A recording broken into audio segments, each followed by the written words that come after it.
Alhamdulillah, kabar baik. Fans timnas bisa lega dan tenang hatinya setelah FIFA mengeluarkan keputusan yang hebat ini. Akhirnya berubah pikiran. Pernyataan aneh dan gak masuk akal anggota DPR soal pemain naturalisasi di timnas Indonesia. Kekuatan mengerikan timnas Indonesia. Irak semakin ketar-ketir jelang menghadapi Indonesia. Begini faktanya. Gawat. Di luar dugaan tiba-tiba Shin Tae-yong berikan keputusan mengejutkan untuk Bang Jae-in-zeus. Begini penjelasannya.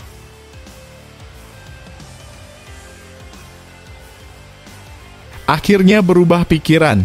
Pernyataan aneh dan gak masuk akal anggota DPR soal pemain naturalisasi di timnas Indonesia.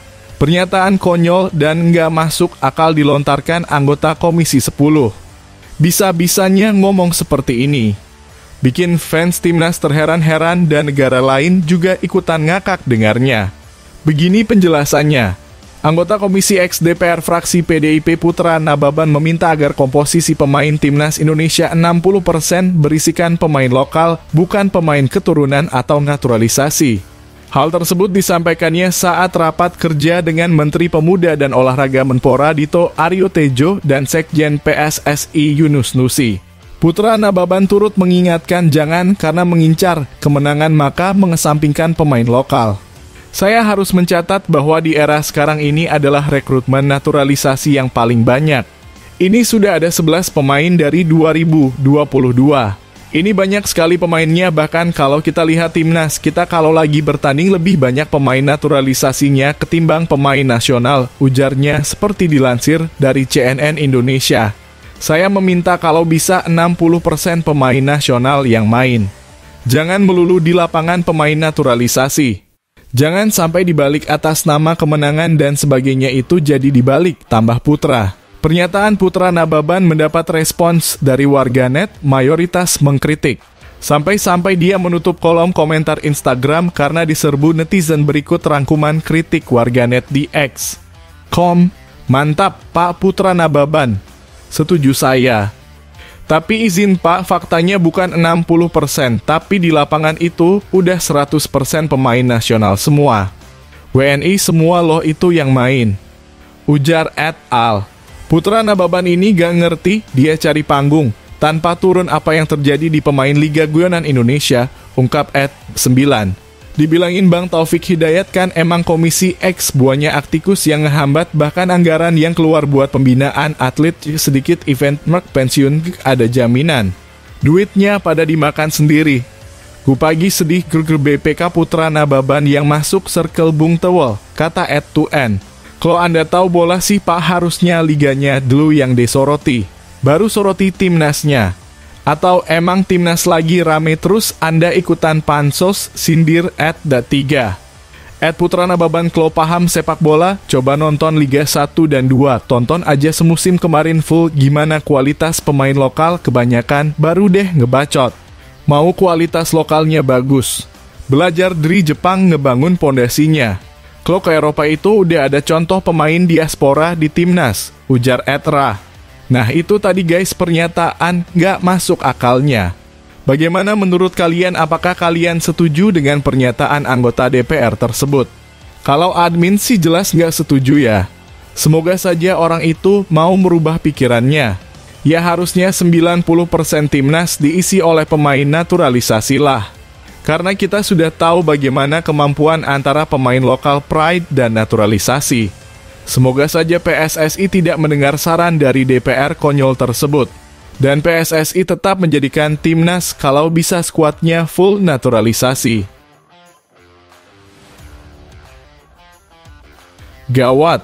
Di luar dugaan tiba-tiba Shin Tae-yong berikan keputusan mengejutkan untuk Bang Jae-in-zeus. Begini penjelasannya. Jae-in-zeus resmi dicoret dari skuad timnas Indonesia untuk pertandingan kontra Irak pada kualifikasi Piala Dunia 2026 zona Asia. Sebab sang bek tengah berusia 24 baru saja mengantarkan klubnya, Venezia, mendapatkan tiket promosi ke Serie A. Gili Aranciner Verdi berhasil mengamankan promosi setelah mengalahkan Cremonese pada laga leg kedua di final playoff Senin 3 Juni 2024 dini hari waktu Indonesia Barat. Gol Christian Gitjar pada menit ke-24 menjadi satu-satunya pembeda dalam laga itu, selagi Itzes berhasil membantu timnya lewat penampilan solid di belakang. Itzes merupakan pemain andalan Venezia di musim ini dengan mencatatkan 3 gol dari 30 penampilan di sepanjang musim. Dengan demikian, Itzes diperkirakan baru bisa bergabung dengan timnas Indonesia pada hari Rabu 5 Juni 2024 mendatang. Pelatih Sintayong telah mengatakan hal itu secara langsung dan dengan demikian, Itzes takkan bermain di laga kontra Irak. Untuk J. Itzes, karena dia masuk playoff promosi seri B, maka dia baru datang tanggal 5 Juni, kata Sintayong pada 28 Mei 2024 lalu. Jadi, pertandingan lawan Irak, dia tidak akan bermain, tambah pelatih asal Korea Selatan. Ketiadaan J. Itzes tentunya bakal memberi pengaruh kepada timnas Indonesia. Namun demikian, Sintayong sudah punya penangkalnya. Sang pelatih asal Korea Selatan telah menunjukkannya dalam pertandingan uji coba kontra Tanzania pada Minggu 2 Juni 2024 lalu. Timnas Indonesia gagal menang dalam laga itu, namun berhasil menunjukkan dominasinya lewat penciptaan peluang. Dalam pertandingan itu, Sintayong kembali mengandalkan formasi andalannya dengan skema 3 bek tengah. Dia biasanya berganti-ganti antara 3-5-2 dan 3-4-3. Dalam laga kontra Tanzania, giliran formasi 3-4-3 yang digunakan. Untuk partai kontra Irak, Sintayong diperkirakan mengandalkan susunan pemain di sektor belakang dengan skema yang hampir sama. Dalam laga itu, STY mengandalkan Rizky Ridho sebagai bek tengah di sisi kiri, pos yang biasanya ditempati oleh Itzes. Sementara itu, 2 bek tengah lain yang menemani Ridho adalah Jordi Amat yang beroperasi di tengah dan Sandy Walsh yang bermain di sisi kanan. Skema 3 bek tengah ini diperkirakan bakal dimainkan lagi oleh Sintayong ketika timnas Indonesia menghadapi Irak. Di pos penjaga gawang, timnas Indonesia bakal kedatangan Nado Argawinata, namun Hernando Ari tetap diharapkan menjadi starter. Sedangkan di lini tengah, duet Tom Haye dan Ivar Jenner diperkirakan menjadi andalan, dibantu oleh Asnawi Mangkualam di sisi kanan. Namun pos bek sayap kiri akan sulit diterka karena akan diperebutkan oleh 3 pemain, yaitu Saine Patinama, Pratama Arhan, dan Nathan Chuaon. Dalam laga kontra Tanzania, Sintayong mengandalkan Saine Patinama di pos bek kiri. Namun, dia juga bisa mempertimbangkan Arhan sebagai starter. Sementara itu di lini serang, trio Rafael Struijk, Ragnar Oratmangoen, dan Marcelino Ferdinand diperkirakan tidak akan berubah.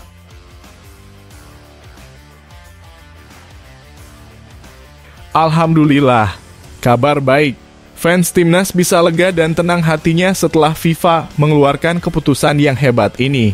Shaun Evans dipercaya memimpin laga timnas Indonesia versus Irak di matchday kelima Grup F kualifikasi Piala Dunia 2026 zona Asia yang dilangsungkan di Stadion Utama Gelora Bung Karno SUGBK, Kamis 6 Juni 2024 pukul 16.00 waktu Indonesia Barat. Apakah ditunjuknya wasit yang satu ini bakal membantu timnas Indonesia memenangkan pertandingan sekaligus mengunci tempat di babak ketiga kualifikasi Piala Dunia 2026 zona Asia? Sekadar diketahui, Shaun Evans pernah beberapa kali mengeluarkan keputusan yang menguntungkan skuad asuhan Sintayong. Momen itu terjadi di perempat final Piala Asia U23 2024 yang mempertemukan timnas Indonesia U23 versus Korea Selatan U23. Setidaknya ada 5 keputusan yang menguntungkan skuad Garuda Muda saat itu. Pertama, ia menganulir gol cepat Korea Selatan U23 yang dicetak Lee Kang-hae di menit ke-8. Padahal jika saat itu gol disahkan, Korea Selatan U23 diprediksi dengan mudah menaklukkan timnas Indonesia U23. Selanjutnya di babak kedua, Shaun Evans memberi kartu merah kepada penyerang timnas Korea Selatan U23, Lee Yang-jun. Ia dinilai telah menginjak kaki bek timnas Indonesia U23, Justin Hubner. Di akhir babak kedua, Shaun Evans memberi kartu merah kepada pelatih timnas Korea Selatan U-Strip 23, Hwang San-hong, karena melakukan protes keras. Selanjutnya di masa perpanjangan waktu, tendangan bebas yang sedianya didapatkan Korea Selatan U-Strip 23 dianulir wasit. Terakhir atau yang paling nyesek ketika Shawn Evans meminta Justin Hubner mengeksekusi ulang penalti diadu tos-tosan.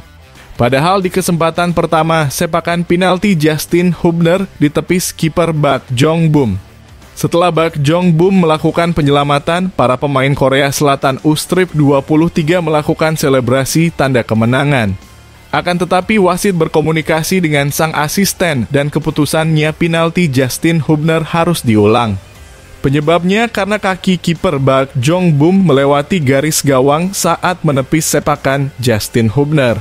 Di laga besok sore, Shawn Evans akan didampingi asisten wasit asal Australia Goldrich Owen dan Kim Da-yong Korea Selatan. Harapannya Shawn Evans kembali memberikan tuah bagi timnas Indonesia sekaligus membantu skuad Garuda lolos ke babak ketiga kualifikasi Piala Dunia 2026 zona Asia dan Piala Asia 2027.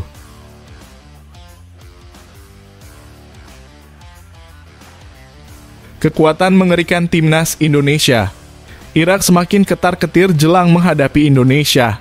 Begini faktanya, Ketua Umum PSSI Erick Thohir mengumumkan bahwa Calvin Verdonk kini telah resmi menjadi warga negara Indonesia dalam kurung WNI per hari Selasa 4 Juni 2024. Calvin Verdonk mulai menjadi perhatian pecinta sepak bola di Indonesia sejak Maret 2024 kemarin. Sebab ia berfoto bareng pelatih timnas Indonesia Shin Tae-yong. Ada dugaan bahwa ia akan dinaturalisasi. Dan ternyata PSSI memang berniat menaturalisasi pemain NEC Nijmegen tersebut. Sekitar bulan April, proses naturalisasinya dimulai. Shin Tae-yong kemudian mengungkapkan bahwa Calvin Verdonk mungkin akan sah jadi WNI pada bulan Juni 2024. Pada Selasa 4 Juni 2024 pagi, DPR menggelar rapat paripurna. Salah satu agendanya adalah membahas pemberian status WNI. Hasilnya, Calvin Verdonk mendapat lampu hijau menjadi WNI. Setelah itu, proses naturalisasi sang bek akan dilanjutkan dengan surat keputusan Presiden Kepres. Terakhir, Calvin Verdonk harus menjalani pengambilan sumpah di Kementerian Hukum dan HAM dalam kurung Kemenkumham. Proses itu akhirnya sudah tuntas dan pemain 27 tahun itu sah menjadi WNI. Tuntasnya proses naturalisasi itu diumumkan oleh Erick Thohir. Dalam laman akun Instagramnya, sang Ketua Umum PSSI mengatakan Calvin Verdonk sudah menjalani proses pengambilan sumpah. Calvin Verdonk juga langsung dibuatkan KTP Indonesia. Demikian juga paspor WNI. Alhamdulillah Calvin Verdonk sudah resmi menjadi WNI setelah pengambilan sumpah. Setelah proses pengambilan sumpah, Calvin juga langsung membuat KTP dan paspor Indonesia. Erick Thohir kemudian menambahkan Calvin Verdonk sekarang belum bisa langsung membela timnas Indonesia saat melawan Filipina. Pasalnya, ia masih butuh persetujuan dari FIFA lebih dahulu. Masih butuh satu langkah lagi, yaitu persetujuan FIFA untuk Calvin bisa membela timnas Indonesia. Terima kasih untuk Bapak Presiden Joko Widodo, Ketua DPR RI, Pimpinan Komisi I3 DPR RI, Pimpinan Komisi X DPR RI, Menpora dan Menkumham yang selalu memberikan dukungan untuk sepak bola Indonesia semakin maju.